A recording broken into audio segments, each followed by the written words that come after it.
Item number 9 माननीय मंत्री Shri S Jaishankar जी, कृपया एक मिनट कृपया मैं आप सबसे अनुरोध करता हूं कि माननीय विदेश मंत्री जी का वक्तव्य आ रहा है। कृपया आप लोग अपनी अपनी सीट पर चले जाएं। एक महत्वपूर्ण विदेश मंत्री का वक्तव्य आ रहा है। आप लोगों से आग्रह करूं, पूरा देश देख रहा है। Entire nation is watching to your conduct. Now foreign minister he wanted to give a statement on foreign policy.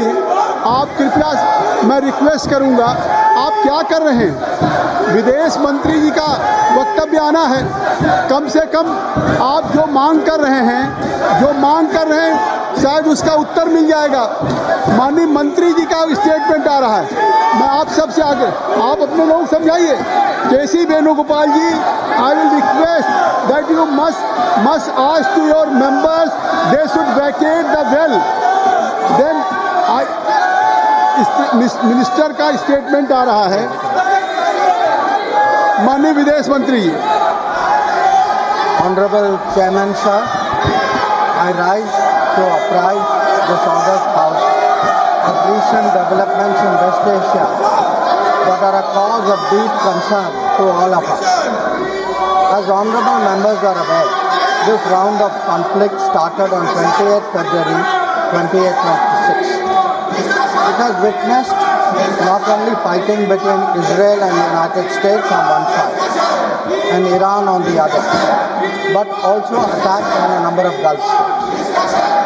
There have been numerous casualties, including at the leadership level in Iran, as well as destruction of infrastructure in the region. At the very outset, government had issued a statement on 28th February expressing its deep concern and urging all sides to exercise restraint, avoid escalation, and prioritize the safety of civilians. We believe, and we continue to believe, that dialogue and diplomacy should be pursued to de-escalate tensions and address underlying issues. It is also imperative that the sovereignty and territorial integrity of all states in the region be respected. Chairman sir, given the gravity of the situation, the Cabinet Committee on Security (CCS) met on 1 March under the chairmanship of the Honorable Prime Minister. It was briefed on the airstrikes in Iran and the subsequent attacks in several Gulf countries. The CCS was concerned over the safety and security of the Indian community in the region. It also focused on the implications for regional security and for economic and commercial activities. The committee was apprised of difficulties faced by Indian travelers transiting the region and by students appearing for scheduled examinations in these countries. It directed all concerned ministries and departments to take appropriate measures to respond to these problems. Honorable Prime Minister continues to closely monitor emerging developments, and relevant ministries are coordinating to ensure effective responses. Chairman sir, the conflict has continued to intensify and the security situation in the region has deteriorated significantly. We have noted that in fact the conflict has spread to other nations with mounting destruction and deaths. Normal life and economic activities in the entire region are visibly affected and in some cases have come to a halt. We therefore reiterated our call on 3 March for dialogue and diplomacy and spoke up for an early end to the conflict. I am confident, sir, that the entire House joins me in expressing our sorrow at the loss of life. Honorable Chairman, sir, while any development that negatively impacts peace and security in the world is deeply troubling, this ongoing conflict is an issue of particular concern for India. We are a neighboring region, and understandably, have obvious stakes in West Asia remaining stable and peaceful. There are almost 1 crore Indian citizens who live and work in the Gulf nations. In Iran too, there are a few thousand Indians who are there for study and employment.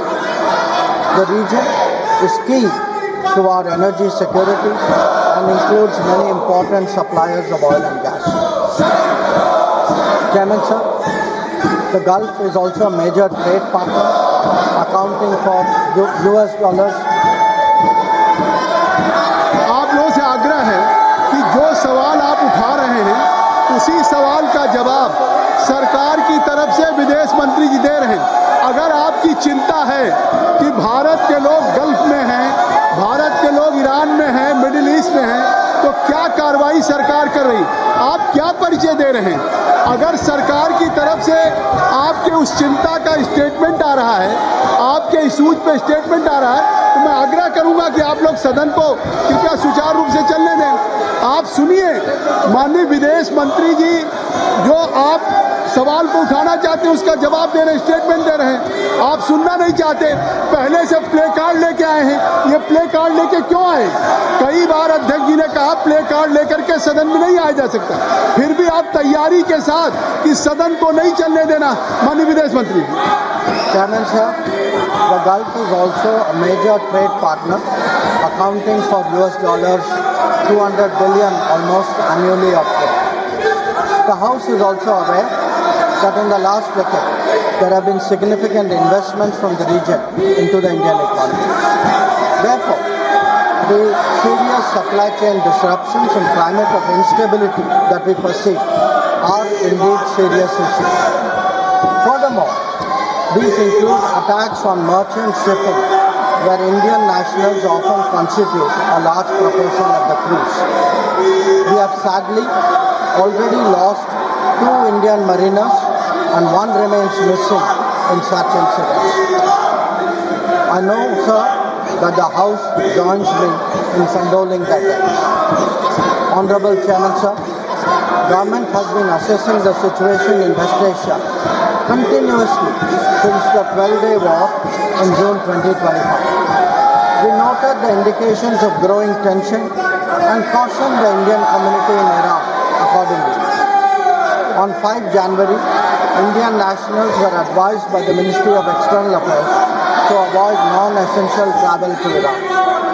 Those already resident there were urged to register with the embassy, exercise due caution, and monitor embassy website and social media handles. A second advisory was issued on 14 January, reiterating the advice to avoid travel in even stronger. The Directorate General of Shipping Mumbai, in parallel, issued its own advisory on 14 January for Indian seafarers, asking them to follow embassy advisories and avoid unnecessary movement or shows. Recruitment and shipping companies were asked not to deploy or send Indian seafarers to Iran. Chairman sir, reflecting our assessment of the evolving situation, the Indian Embassy in Tehran issued an advisory on 14 February urging Indian nationals, including students, pilgrims, business persons and tourists, to leave Iran by all available means of transport, including commercial flights. They were asked to contact the embassy for any assistance and provided with 24/7 helplines. This was again reiterated in very strong terms through another advisory on 23 February. Some heeded these advisories and have left the country. However, many others have disregarded them and remain in Iran. We are also in touch with fishermen who operate out of Iran. This, sir, was the situation till 28 February 2026. Honorable Chairman, sir, once the conflict commenced, the Indian Embassy has facilitated the relocation of several Indian students in Tehran to places outside Tehran.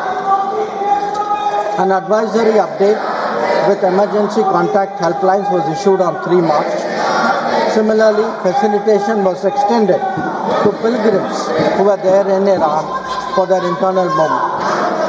Indian nationals who were in Iran for business purposes were assisted to cross over to Armenia and to return home. The embassy in Tehran remains fully operational, I should say, in fact, on the highest alert. They are totally committed to supporting the Indian community in this difficult situation and in assisting Indian nationals who may wish to cross international borders. Where seafarers are concerned, the Directorate General of Shipping, through an order on 2nd March, constituted a quick response team for immediate response, coordination and support functions. This will function on a 24/7 basis. Honorable Chairman, sir, I would like to inform you that every Indian embassy in the region has similarly issued advisories. This is so with Israel, UAE, Bahrain, Qatar, Kuwait, Saudi Arabia, Iraq. Many of them did so on the 20th of February. Israel did it again on the 1st of March. Many of them again in the Gulf did it on the 5th of March. Saudi Arabia did it on the 8th of March. So this has been a continuous exercise. The MEA has set up a dedicated special control room to monitor the situation and respond to queries from those affected as well as their families. Our last update was issued on the 7th of March. Chairman, sir, I would like to inform the House through you that our diplomats are working hard to assist standard transit passengers in hubs like Dubai, Doha and Abu Dhabi. They have facilitated international border crossings for Indian nationals, including from UAE to Oman and from Qatar, Kuwait and Bahrain to Saudi Arabia. Wherever there has been a partial opening of airspace, we have approved and undertaken commercial flights, including non-scheduled flights, for the return of Indian passengers. Our estimate is that about 67,000 of our nationals have done so as a result. So, the Ministry of Civil Aviation has also put out figures for the last 3 days. On the 7th of March, there were a total of 51 inbound flights operated by Indian carriers, 49 on the 8th of March, and there are 50 flights planned for the 9th of March. Chairman, sir, throughout this period, government has maintained close contact with relevant countries. Honorable Prime Minister has personally spoken to the President of UAE, the Amir of Qatar, the Crown Prince of Saudi Arabia, the Crown Prince of Kuwait, the King of Bahrain, the Sultan of Oman, the King of Jordan, and the Prime Minister of Israel. In each case, we received assurances that the well-being of the Indian community will be the priority for the host government. I have similarly been in close touch with my counterparts in these countries. Insofar as the United States is concerned, we have maintained regular contacts through diplomatic channels. While attempts have been made, contacts with Iran at the leadership level are obviously difficult at this time. I have, however, spoken to Foreign Minister Arakchi on 28th of February and the 5th of March. We will continue these high-level conversations in the coming days. So, the House will also be interested in the issue of an Iranian vessel that is currently docked in Kochi. The Iranian side had requested permission on 28th February for 3 ships in the region to dock at our ports. This was accorded on 1st of March. IRIS Lavan actually docked on 4th March in Kochi. The crew is currently in Indian naval facilities. We believe that this was the right thing to do, and the Iranian foreign minister has expressed his country's thanks for this human gesture. So, in view of the implications of this conflict for our energy security, I also seek to address that particular concern. Government remains committed to ensuring that fully taking into account availability, costs and risks of the energy markets. For us, sir, the interest of the Indian consumer has and will always be the overriding priority. Where required, Indian diplomacy has supported the endeavours of our energy enterprises in this volatile situation. Honorable Chairman, sir, let me conclude by highlighting the three guiding factors of our approach. One, India is in favor of peace and urges a return to dialogue and diplomacy. We advocate de-escalation, restraint, and ensuring the safety of civilians. Two, the well-being and security of the Indian community in the region is our overriding priority. We will continue to work with governments of the region towards that end. And three, our national interest, including energy security and trade flows, will always be paramount.